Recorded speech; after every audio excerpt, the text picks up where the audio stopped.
आता आपण बघूया टॉप 9 पुणे जिल्ह्यातल्या बातम्या। वाहतूक कोंडी कमी करण्यासाठी पुणे मेट्रोची कामं वेगाने पूर्ण करा, पोलीस आयुक्त अमितेश कुमार यांच्या मेट्रो प्रशासनाला सूचना। पुणे महापालिकेचा कारभार आता गतिमान होणार, नववर्षात प्रशासकीय कामकाज पेपरलेस होऊन ई-ऑफिस प्रणालीद्वारे सुरू होणार। पुणे पालिकेकडून दरवर्षीप्रमाणे यंदाही पादचारी दिवस साजरा केला जाणार, 11 डिसेंबरला लक्ष्मी रस्त्यावर पादचारी दिन। पुणे शहरात कोयता गँगनी पुन्हा डोकं वर काढलं, गेल्या 48 तासात 3 खुनाच्या घटना, शहरातील कायदा आणि सुव्यवस्थेचा प्रश्न पुन्हा ऐरणीवर।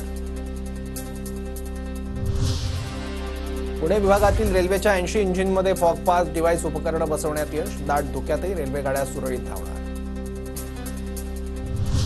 सावित्रीबाई फुले पुणे विद्यापीठाचा आज पदवी प्रदान समारंभ, पदवी पदव्युत्तर झालेल्या 93,299 विद्यार्थ्यांना पदवी प्रमाणपत्र दिली जाणार।